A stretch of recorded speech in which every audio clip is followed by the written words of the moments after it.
Bienvenue sur Teach, votre mission d'enseignement et de maturité spirituelle. Depuis le début de cette semaine, on est en train de mûrir dans un domaine pas facile, le domaine de la résolution des conflits. On aurait bien voulu ne jamais en avoir, mais tiens, on est des êtres humains, il nous arrive d'avoir des conflits, même dans la Bible est remplie de conflits dès les premières pages. Qu'est-ce que l'on fait alors en tant que chrétien, en tant qu'enfant de Dieu, devant des conflits? La dernière fois, on a placé les bases qui devaient nous servir d'orientation et des boussoles en ce qui concerne les conflits d'après le regard biblique. Aujourd'hui, j'aimerais qu'on aborde en 5 étapes la façon dont on peut commencer, entamer et même finaliser une conversation difficile. J'entends par conversation difficile ici, à un moment, on doit dire des vérités assez complexes à dire. On sait que ça peut faire mal. On peut anticiper déjà la réaction de l'autre. Il n'aime pas qu'on en parle. Ou bien ce sont des genres de choses qui peuvent le faire changer d'humeur. Mais il faut en parler. Quand il faut absolument en parler, en quête de paix, en quête de bien-être ensemble, tout en sachant que ce sujet peut fâcher, comment on s'y prend? Alors, let's teach, grandissons ensemble.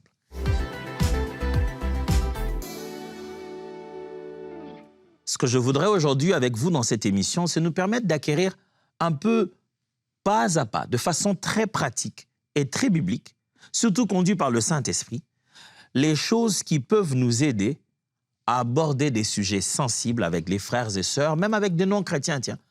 Mais si on a un sujet qui peut devenir point de départ d'un conflit, ou même s'il y a déjà un conflit à la base, et on aimerait tenter de le résoudre, quand la conversation est dite difficile, que devons-nous faire? J'aimerais vous proposer en 5 étapes des choses que l'on peut faire, une après l'autre, pour pouvoir arriver à un résultat, je l'espère, bibliquement satisfaisant. On y mettra la douceur, certes, on sera franc, ferme, respectueux, il y a plein de choses à faire, mais si on a au moins une ligne, on a au moins une stratégie de départ, on se rend à cette réunion avec intentionnalité. Souvent, il nous arrive de blesser sans le vouloir. Mais quand on regarde très bien, on se rend compte qu'on l'avait prévu de blesser. On n'avait pas appelé ça blessure. On n'avait pas appelé ça « je vais aller le blesser ». Mais dans ce qu'on avait prévu, si quelqu'un regarde ce que tu as prévu, il peut déjà te dire « wow, ce que tu vas te mettre à dire là, ça va être blessant ». Je peux même prédire la réaction de l'autre. Si tu utilises tel mot, si tu t'y prends comme ça, voilà comment il va se ressentir. Mais quelquefois, on sait, on a tourné la question, on a tourné les méthodes des 36 façons, mais on s'est rendu compte que on ne peut pas éviter le fait qu'il dise qu'il a mal. On ne peut pas éviter le fait qu'il dise qu'il n'a pas aimé. On ne peut pas éviter le fait qu'il dise il s'est senti mal avec nos dires. Pourquoi? Parce qu'il s'agira de le mettre en face d'une vérité qu'il n'aime pas regarder. Il s'agira de vraiment le mettre devant des faits qu'il n'aime pas fixer. Et on sait que dans la démarche de la guérison de cette affaire, il lui va se faire plus de douleur avant d'en arriver à la solution finale. Moi qui vous parle, je suis une personnalité qui déteste les conflits. Je n'aime pas quand les gens sont en conflit, j'aime faire de mon mieux pour que tout le monde aille bien et tout et tout. Mais le peu de temps que j'ai passé dans la vie, très peu de temps, j'ai vite compris que ce n'est pas possible. La beauté des relations est dans les nombres de conflits qu'ils ont été capables de résoudre. Ça fait 17 ans que je suis marié avec ma femme. Qu'est-ce qu'on n'a pas résolu des conflits ensemble? C'est plus les années avancent, moins on a des conflits. Mais les peu qu'on a sont intenses. C'est-à-dire que quand on a un conflit, c'est intense. Ça va faire 5 minutes, mais c'est intense. C'est 5 minutes d'intense conflit. On sort de là et c'est parti. Mais au début de notre mariage, c'était 10 jours, même 1 semaine, 2 semaines, même 1 mois. Des conflits très légers, mais pour lesquels chacun faisait la tête. Avec le temps, j'ai appris à regarder les conflits en face. Parlons de ce qui a parlé, que ça soit intense pendant ce moment et qu'on mette des choses de côté. Et qu'après, on continue dans la paix. On ajuste la relation, on continue. Il faut que le problème soit résolu. si vous continuez à tourner autour du pot et à ne jamais dire les choses, vous êtes toujours en train de trouver des angles de sortie, des contours, d'arrondir des angles, le jour où vous serez étonné, c'est le jour où un mal arriverait et qu'on vous condamnerait de n'avoir pas parlé. Et qu'on vous dise « Ah, mais pourquoi vous n'aviez pas dit ça ?» Souvent, c'est comme ça. Quelqu'un qui ne voit pas ce qu'on le reproche, qui ne voit jamais ce qu'on le reproche, le jour où quelque chose arrive, c'est cette personne qui vous dit « Ah, mais pourquoi vous ne m'aviez pas dit ?» Là, vous êtes genre oh, « Toi, on ne t'a pas dit. Quel genre de signaux on ne t'a pas donné? Comment on ne t'a pas répété? On te l'a dit, mais il fallait insister. Oh, il fallait qu'on insiste encore. » Alors, quand on regarde dans la Bible, on regarde le modèle de Jésus, on se rend compte qu'à un moment ou un autre, même dans les relations les plus saines, il y a des conversations difficiles. Il faut les tenir. C'est le seul moyen de donner solution et paix durable. Parce qu'on a peur de la tension qui peut régner pendant un peu de temps, on peut faire échouer une destinée. Parce qu'on a peur de se blesser, de se faire un mal, on peut faire infecter une plaie. Parce qu'on a peur de la pensée. Alors, quelles sont ces 5 étapes? Voici la première des choses. Premièrement, préparer. Je veux dire, prière et objectif clair. Vous ne pouvez pas faire une conversation aussi importante sans vous préparer. Les conversations se préparent. Et on se prépare en faisant quoi? En passant du temps de la prière. Je l'ai dit lors de la dernière séance, la prière. La prière est le revêtement de l'Esprit, la grâce de Dieu, la force du Saint-Esprit, la collaboration avec l'Esprit de Dieu qui sonde les cœurs et les reins, qui connaît les hommes. Passez votre temps à prier pour ça et avoir des objectifs clairs. Je vous l'ai dit lors de la dernière session, si dans ma vie, il m'est arrivé de beaucoup jeûner, si je peux me permettre le terme, je crois que là, en grande partie, j'ai jeûné d'initiative personnelle, plus pour des conflits avec des hommes ou plus pour l'état d'âme des personnes ou pour la préparation de cœur des hommes, que parce que j'étais en conflit avec les esprits mauvais. Les humains m'ont fait plus jeûner et je crois que ça me fera encore plus que ça.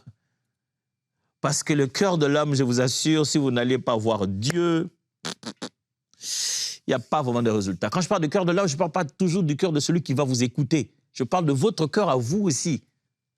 Votre propre cœur, votre propre état d'âme. Une conversation demande, une bonne conversation demande une bonne préparation. Préparez-vous en faisant 2 choses. Priez. Je ne vous impose pas de vous gêner, non. Mais parlez avec Dieu. Parlez avec Dieu sur vous. Dites, Seigneur, tu me connais. Je t'en supplie, mets sur mes lèvres les bonnes paroles. Dieu, tu sais, de fois, je n'ai rien dit, mais mes attitudes. On me reproche de fois de croiser les bras et ça donne l'impression que je boude. Seigneur, même mon langage corporel, guide-moi dans cette conversation. Je ne vais rien lâcher de moi qui rende la solution plus difficile. Vous avez besoin de vous préparer dans la prière. Pas seulement dans la prière, mais dans les objectifs. Vous voulez quoi? Pourquoi vous voulez lui parler? On va où avec tout ça? N'allez pas juste se dire, mais moi, je pense que je n'arrive plus. Ça doit sortir, je n'arrive plus, il faut que ça sorte. Sache que quand ça sort, ça va entrer ailleurs. Et quand ça entre là-bas, il aura aussi besoin de sortir, non? Finalement, ce qu'on veut, c'est s'en libérer complètement et ne pas charger quelqu'un d'autre. Alors, vaut mieux être clair dans ses objectifs. J'essaye d'atteindre quoi comme but? On en parle pourquoi. Pourquoi j'aborde le problème? Ceci n'est qu'un passage, ceci n'est qu'un moyen. On va où? Quelle est la finalité? Je ne suis pas juste venu te parler, je te parle en vue d'eux. Il est bon de noter ça quelque part, de mettre ça quelque part, de garder ces objectifs-là. Si vous partez dans tous les sens dans votre conversation, quelles sont les 3 choses importantes que vous voulez clairement atteindre comme objectif dans cette conversation difficile? Lisons Proverbe 16, verset 3. Proverbe 16, verset 3. Recommande à l'Éternel tes œuvres et tes projets se confirmeront. Voyez-vous, mes amis, si vous en avez parlé avec Dieu, les projets n'auront plus les mêmes effets que si vous n'y aviez jamais parlé avec lui. Ayez des conversations avec Dieu bien avant. Seigneur, voici le projet que j'ai. J'ai mon frère avec qui je dois parler, j'ai mon père, j'ai mon pasteur, j'ai mon collaborateur, j'ai mon voisin, j'ai ma voisine, j'ai ma femme, j'ai mon mari, j'ai quelqu'un que j'aime ou quelqu'un qui ne m'aime pas d'ailleurs, il n'aime pas me sentir, mais Seigneur, je t'en supplie, rends cette conversation efficace. Il faut d'abord commencer par recommander à l'Éternel tes œuvres. Et alors, ils réussiront. Jacques 1, verset 5. La Bible dit, Jacques 1, 5. Si quelqu'un d'entre vous manque de sagesse, qu'il la demande à Dieu, qui donne à tous simplement et sans reproche, elle lui sera donnée. Mes amis, si vous vous rendez compte que cette conversation va demander beaucoup de tact et de sagesse, du Seigneur, je ne sais pas comment le lui dire sans qu'il pense que. Vous savez, je ne sais pas si ça vous est déjà arrivé. Moi, ça m'est arrivé quelquefois. D'être devant une conversation, tu te dis, c'est vraiment comme dans les films américains. Donc, tout ce que tu diras sera retenu contre toi au tribunal. Tu as l'impression que chaque mot que je sortirai ici sera tordu. Il y a déjà, on pense déjà que je pense que. Donc, tout ce que je veux dire ne va qu'alimenter ces préjugés qu'on a de ma personne. Dieu, j'ai besoin de sagesse. Mes amis, Dieu est le Dieu qui a donné la sagesse à Salomon. Devant des conflits, on a regardé, on s'est dit, comment on reconnaîtrait qu'il est la vraie mère de cet enfant?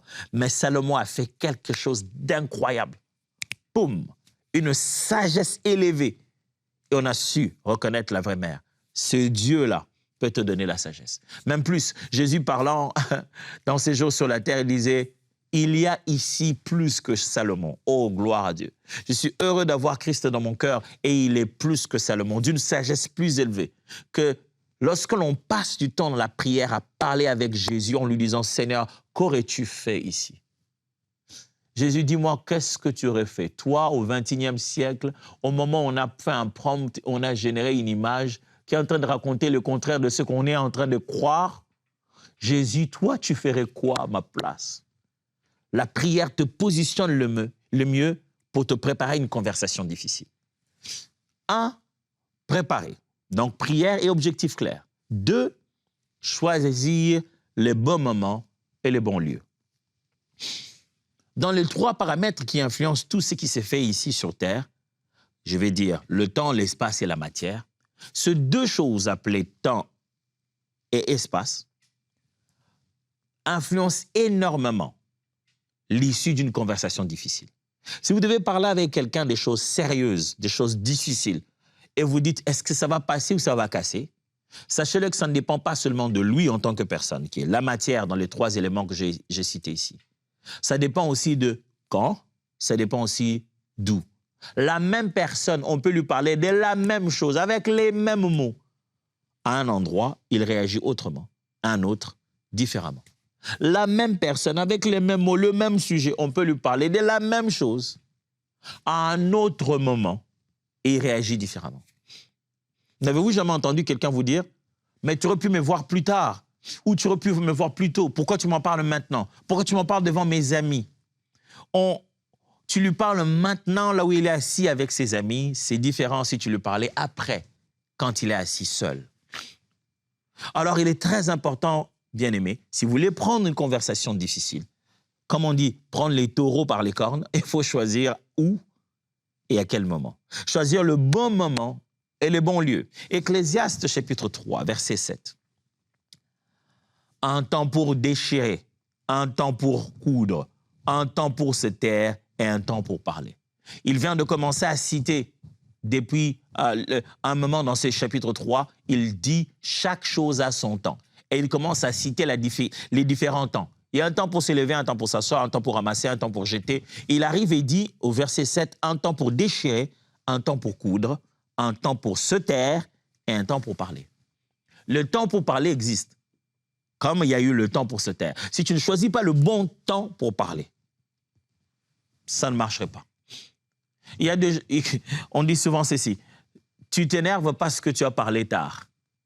Souvent, quand quelqu'un vient avec un langage où vous sentez émotionnellement que c'est chargé, c'est que le bon moment de parler était passé. Le meilleur moment où il aurait pu juste dire cette phrase, dire ces mots de la bonne manière, ce temps est passé. Plus le temps passe, plus tu charges ton langage d'émotion, plus la conversation difficile va être émotionnellement lourde. Il faut choisir le bon moment et aussi le bon endroit. Proverbe 25, verset 11. Proverbe 25, 11. comme des pommes d'or sur un réseau d'argent, ainsi est la parole dite à propos. Waouh! Des pommes d'or. Il dit, la bonne parole, c'est-à-dire la parole qu'il fallait dire. C'était ça qu'il fallait dire. C'est dit au bon moment, au bon endroit. C'est ça qu'il fallait dire maintenant. Et il dit, ça ressemble à des pommes d'or. Mes amis, quand vous voulez résoudre un conflit, quand vous voulez plutôt parler d'un sujet difficile, non seulement il faudrait au préalable prier et savoir de quoi on parle, clairement placer des objectifs, mais il faut aussi choisir le bon moment et le bon endroit. Pas pendant qu'il est en train d'entrer dans la voiture. Vous savez, il y a des gens qui ont l'art de vous dire les choses importantes à la va-vite. Comme ça, tu n'as pas assez de temps pour réfléchir. C'est seulement quand tu... Ah tiens, je voulais aussi te dire... Et là, il te lâche une bombe, quelque chose de très important. Tu as envie de lui dire, mais ça mérite qu'on s'assoie.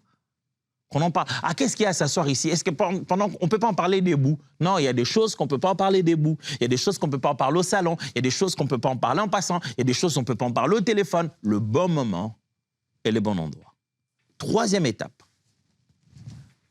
Parler en je. C'est-à-dire d'écrire avant d'accuser. Quand vous voulez aborder un sujet difficile, une conversation assez complexe, parlez en je. Ça signifie que n'essayez pas de parler de lui, parlez de vous. Décrivez la situation et n'accusez pas, ne pointez pas du doigt. Ça signifie qu'il y a un problème, une conversation difficile, ne vient pas en disant tu sais, tu as tout le temps été comme ça, hein, tu es tout le temps froid, tu dis rien, quand on te parle, tu ne vois même pas ce qu'on veut te dire, et tu es tout le temps distant, tu prends la tête et tu fais tout pour montrer que cette relation ne marche plus. Non, non, non, c'est pas comme ça qu'on parle d'une conversation difficile. Ça, c'est une accusation. Ne formule pas tes phrases en mettant l'autre tout le temps comme sujet. S'il est tout le temps le sujet, ce que tu es en train de lui dire, c'est toi le problème, c'est toi le problème. Donc, ce n'est plus une conversation, c'est une accusation. Il est passé à la barre. La meilleure façon de faire, c'est de prendre les phrases qui te mettent toi en sujet. C'est toi qui communiques encore. Donne-lui le bénéfice du doute, c'est toi qui communiques. Il ne s'agit pas de le juger déjà. J'ai l'impression depuis un moment que je me sens distant de toi. Je ne sais pas qu'est-ce qui a causé cela. Je sens que là où notre relation était, c'est plus la même. Je ne reçois plus assez d'affection comme je l'aurais voulu. Tu parles de toi, tu décris ce qui se passe. Et tu donnes donc la liberté d'être capable de te dire, écoute, ce n'est qu'un ressenti, ce n'est pas mes intentions. Mais si toi, à la base, tu avais déjà dit, tu ne me donnes pas assez de temps, tu fais que faire, quand tu veux voir les gens en conflit, quand tu veux voir les gens en train de lâcher mode conflit, tu vas voir, tout le monde est en train d'accuser l'autre. Tu es tout le temps comme ça, tu. Lorsqu'on veut une conversation difficile, on doit venir avec cette responsabilité de moi d'écrire ce qui se passe. Je ne peux pas prendre l'autorité de déjà te juger. Non, je suis juste responsable de mon expérience personnelle de la situation. Je n'ai pas déjà le pouvoir de venir décider de l'issue. La conversation est difficile, je te parle de ce que moi je veux, ce que j'ai vu, ce que je pense. Proverbe chapitre 15, verset 1 dit, Proverbe 15, 1 dit, « Une réponse douce calme la fureur, mais une parole dure excite la colère. » L'homme de Proverbe montre ces deux choses. Il dit, quand on parle, on peut soit amener de la douceur, soit exciter de la colère. Et il dit, la différence est dans la douceur et la dureté. Je suis doux, j'amène la paix, j'amène le calme. Quelqu'un qui était fâché baisse, mais je suis dur, ça s'enflamme. Il est en train de mettre en avant ici le fait qu'il faut un peu plus de tact dans notre façon de parler lorsqu'on est en train de parler avec quelqu'un qui déjà est dans les positions de soit de fureur, soit de colère, soit on calme cette fureur, soit on excite cette colère. Et l'une des choses qui importe ici, ne viens pas accuser quelqu'un. Sois doux dans ta façon de faire. J'aime quand Christ parle de tourner sa langue 7 fois. Éphésiens chapitre 4, verset 15. Mais En disant la vérité dans la charité, nous croîtrons à tous égards en celui qui est le chef, Christ. En disant la vérité dans la charité, en disant la vérité dans l'amour. Mes amis, ce n'est pas parce que c'est la vérité que vous devez le dire sans amour. Il y a des gens, tu les entends dire, oui, est-ce que j'ai menti? Est-ce que j'ai menti? C'est la vérité. Est-ce que je mens? Est-ce que je mens? Ouais. Les faits que tu rapportes sont authentiques, véridiques. Mais tu n'as pas d'amour dans ton cœur. Tu ne vises pas le bien-être de l'autre. Surtout, tu n'as pas pensé au fait que la Bible dit que celui qui est en train de comme ça reprocher les autres, fasse attention de tomber. Surtout, tu ne prévois pas qu'il est possible qu'un jour, tu te retrouves dans la même situation que lui. Oh, certainement pas en ayant fait exactement la même chose. Toi, tu es trop saint, tu ne peux jamais faire ça. Oui, on sait. Mais peut-être qu'un jour, tu pourrais te retrouver dans une condition similaire. Et la Bible te demande d'être sage en sachant que ce qui est arrivé aux autres peut aussi t'arriver. Alors quand tu dis la vérité, n'aimez pas de la dureté dedans. Ça peut être direct, clair, précis, mais avec amour. Pas avec la condamnation comme si c'était nous les véritables juges de tout. Alors, quand tu te présentes ainsi, avec amour, parle de toi d'abord, parle de ton expérience. Je te propose de commencer tes conversations par un jeu, parle de ce que toi tu as vécu et non pas l'accuser lui ce qu'il a fait. Ça, c'était la troisième étape. Quatrième étape, on y arrive. Quatrième étape. Écoutez activement. J'ai mis là en parenthèse, laissez l'autre finir. Ça, c'est difficile au milieu des chrétiens. Oh là là. Les gens remplis de l'esprit n'ont pas la patience d'attendre les autres finir. Voyez-les discuter. Pendant qu'ils parlent, disent non, je ne te coupe pas. Tu m'as coupé. Tu m'as coupé.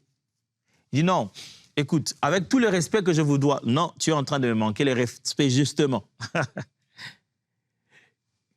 Quand vous êtes dans un conflit, vous êtes dans une conversation difficile, personne ne laisse l'autre finir, ça n'aboutira à rien. Ça signifie que chacun a déjà ses intentions, chacun a déjà ses préjugés. Je n'ai pas besoin du bout de sa phrase, je sais ce qu'il pense.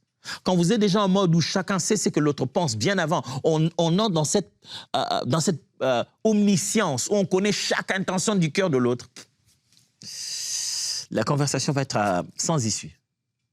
On doit juste avoir l'humilité de se dire, je veux lui laisser parler. Il faut qu'il finisse son argument. Ah non, pasteur, je sais, il dit ça tout le temps.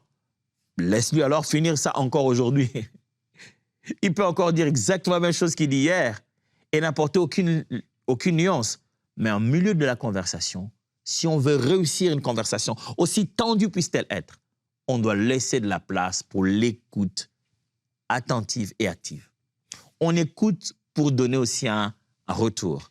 On écoute, je t'ai entendu, dire, ok, si je comprends bien, ce que tu dis, c'est ça, ça, ça. Plusieurs fois, j'ai vu ma femme et moi résoudre nos conflits parce qu'on s'est donné un retour. C'est-à-dire qu'elle a parlé. J'ai dit, ok, chérie, si je te comprends, quand j'ai fait ça et j'ai dit ça, ça t'a toujours... Toi, pour toi, ça signifie ça. Elle dit, non, tu me comprends mal, c'est justement ça mon problème. Ah, ok. Elle m'éclaire. Mais j'ai dû l'écouter jusqu'au bout avant que je donne un feedback. Mais si je dis, ah non, arrête. Non, je ne vais même pas entendre ça. Je me souviens, si j'en parle comme ça, vous avez l'impression que nous, on a un couple parfait. Oh non, pas du tout. On a dû apprendre ça après s'être cogné plusieurs fois. On a dû apprendre. Nos conflits au début, c'était l'autre commençait, tu dis non, là, je dois t'arrêter. Je dois t'arrêter quand même. Ce que tu dis là, ce n'est pas vrai. Après, on a grandi, on a découvert que notre notion de vrai était faussée. Ouais, c'est vrai que ça sonne bizarre. Notre notion, la vérité de l'un de l'autre était vraiment faussée. On pensait que ce qui est vrai, c'est ce que moi j'ai expérimenté. On pensait qu'il n'y avait qu'une et unique vérité et que l'un d'entre nous en avait. Or, dans la manière de rapporter les faits, ce qui est vérité n'est vérité que dans ton angle de vue, de là où tu te tiens. De là où tu te tiens, tu as vu une chose et tu as interprété. Ton interprétation de fait devient ta vérité. Et lui aussi, de son côté, a vécu quelque chose. Et tu ne peux pas dire que tu peux pas invalider ses sensations et ses sentiments parce que toi, tu en as une autre. C'est pas parce que toi, tu es fâché que lui, à la base, n'était pas une victime. on a fini par se rendre compte, oh, il nous faut avoir l'angle de vue de chacun pour qu'on puisse constituer une vérité collective. Écoutez, vous voulez résoudre un problème difficile, n'allez pas là-bas pour lui parler de bout en bout. Écoutez, laissez finir les phrases. Proverbe 18, verset 13 dit, « C'est lui qui répond avant d'avoir écouté, montre son ineptie et sa confusion. » C'est lui qui écoute, plutôt qui répond avant d'avoir écouté. Montre combien il est dans la confusion. Je n'ai pas encore fini. De quoi tu parles? Quand vous êtes dans une conversation difficile, celui qui coupe les paroles des autres, à tout moment, sans les laisser finir, c'est celui-là qui est dans une grosse confusion. Jacques chapitre 1, verset 19. Jacques 1, 19. Sachez-le, mes frères bien-aimés, ainsi que tout homme soit prompt à écouter, lent à parler, lent à la colère. Quel bon conseil de Jacques. Il dit ainsi donc, que tout homme soit prompt à écouter, mais lent à la colère, lent à parler. La bonne qualité sociale, biblique, qui est exhortée dans la parole de Dieu, c'est l'écoute, et non pas la parole. La Bible te demande de parler le moins que possible, de ne prendre parole que quand tu en as besoin et de dire des choses qui sont dignes de la gloire de Dieu. Elle t'encourage beaucoup plus à écouter. Alors, si on veut faire des conversations difficiles, il faut apprendre à écouter. 5e étape, chercher l'accord et acter les suites. Cherchez à s'accorder, à se réconcilier et prenez acte à partir d'aujourd'hui comment les choses vont se passer. Romains chapitre 12, verset 18.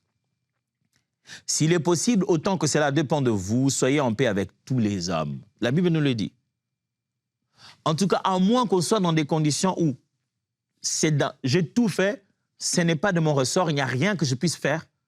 Mais quand l'homme peut faire quelque chose, la paix finale qu'il a avec les autres dépend aussi de sa contribution. Soyez en paix avec tous. Cherchez d'abord à vous accorder. Cherchez le point commun. Si on n'est pas d'accord sur ça et ça, en quoi on est d'accord alors? À l'issue de cette conversation, on est d'accord sur quoi? Si vous voulez faire une conversation difficile, elle doit finir par les points d'accord. En quoi on est d'accord après tout ça? Après avoir dit tout ça, où est-ce qu'on trouve des points communs? Qu'est-ce qu'on peut se dire ensemble que là et là et là, on est d'accord? Matthieu chapitre 18, versets 15 à 17. Si ton frère a péché, va et reprends-le entre toi et lui seul. S'il t'écoute, tu as gagné ton frère. Mais s'il ne t'écoute pas, prends avec toi 1 ou 2 personnes, afin que toute l'affaire se règle sur la déclaration de 2 ou 3 témoins. S'il refuse de les écouter, dis-les à l'Église. Et s'il refuse aussi d'écouter l'Église, qu'il soit pour toi comme un païen et un publicain. Ouh, je ne vais pas en parler aujourd'hui. Les autres fois, on va mieux en parler. Mais retenez ces 5 choses. Vous voulez avoir des conversations difficiles, commencez par vous préparer. Par la prière et en clarifiant très bien vos buts. Vous allez avoir cette conversation. Pourquoi? Deuxièmement, choisissez le bon endroit et le bon moment. Troisièmement, parlez en jeu. N'allez pas accuser la personne. Vous, c'est vous qui parlez. Quatrièmement, écoutez attentivement. Laissez parler, laissez finir les phrases. Et cinquièmement, cherchez l'accord et actez la suite. Cherchez le point commun et décidez qu'est-ce qui se fait à partir de ce moment. Pour moi, à partir de ce moment, je vous vois demain. Dieu vous bénisse.